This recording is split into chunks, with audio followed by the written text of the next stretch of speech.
बहन नमस्कार। आजको नयाँ श्रृङ्खला लिएर पुनः उपस्थित भइसकेको छु। धेरै छोरीहरूले सपना देख्न त डराउँछन् र धेरैले देखे पनि त्यो पुरा गर्न जीवनभर कुर्छन्।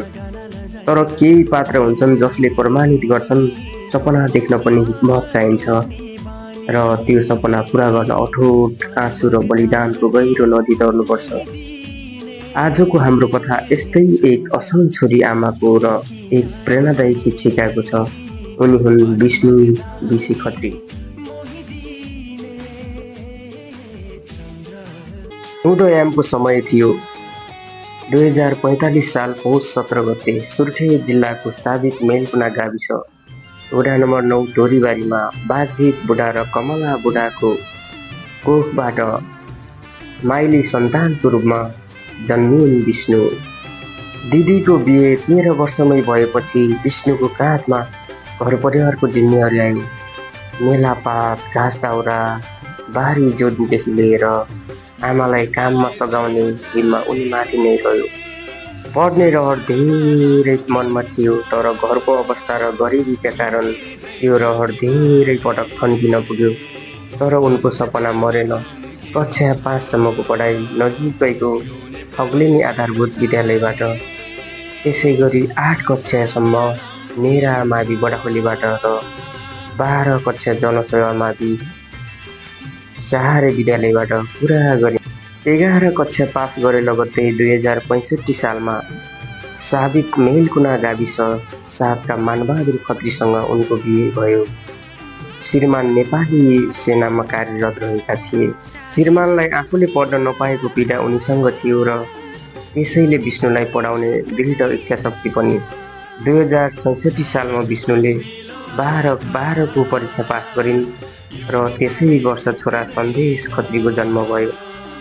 बच्चा हुर्काउँदै हुर्काउँदै पनि उनले आफ्नो सपना मारिनन्।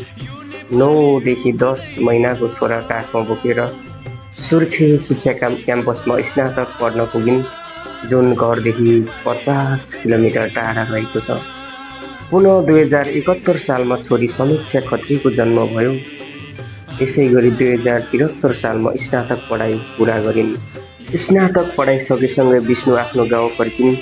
गाउँकै बडाखोली युनाइटेड स्कुलमा पढाउन थालिन्। स्कुल घरबाट करिब 2 देखि 300 मिटरको दूरीमा थियो। पुनः 2074 सालमा स्नातकोत्तर पढाइ सुरु गरिन् र 2077 सालमा सफलतापूर्वक पास गरिन्।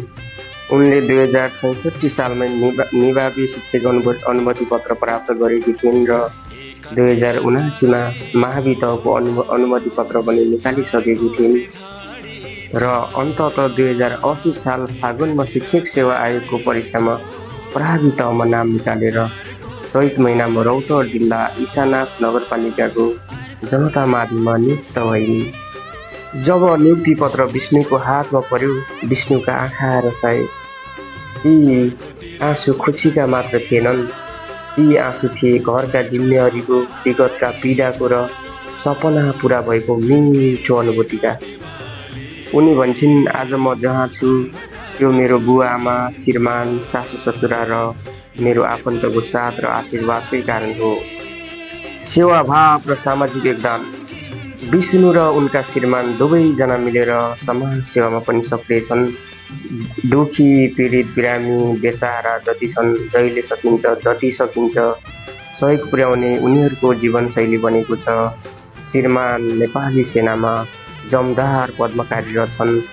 गाउँलेको समस्या आवश्यकतालाई अमूल्य मानवीय चरित्र उनीहरूमा छ।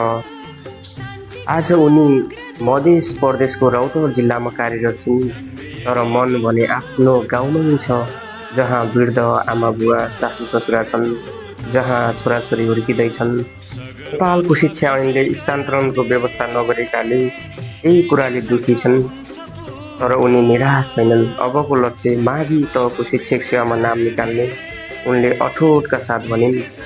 सपना देखेपछि समय लाग्ला, तर एक दिन अवश्य पुरा हुन्छ। विष्णु विशी खत्री एक असल छोरी, एक समर्पित आमा, एक आदर्श शिक्षिका र समाजका लागि उज्यालो दीप हुन्। उनी जस्तै महिलाहरूले हामीलाई सम्झाइरहेका छन्। सपना पुरा गर्न उमेर, परिस्थिति र अभावले होइन, अठोट मेहनत र आत्मबल चाहिन्छ। उनले एक हातले छोरा सम्हालिन्, अर्को हातले किताब समातिन्। श्रीमानको साथ, बुवाआमाको आशीर्वाद र आफ्नै दृढ इच्छा शक्तिले उनले समाजमा उदाहरणीय छाप छोडिन्। आज उनी धेरैको प्रेरणा बनेकी छन्। अझै सपना बाँकी छ, गाउँ फर्केर आफ्नै समुदायका बालबालिकालाई शिक्षादान गर्ने, मावि तहको शिक्षक सेवामा नाम निकाल्ने। दर्शकवृन्द, यदि आजको यो श्रृङ्खला तपाईँलाई मन पर्यो भने लाइक, कमेन्ट, सेयर गर्न नबिर्सिनुहोला। यसै गरी आफ्ना चहल पहलका जीवन कथा लिएर हामी फेरि आउनेछौँ। भोटेचुली खबर हेर्दै गर्नुहोस्। धन्यवाद, नमस्ते। रिपोर्टिङ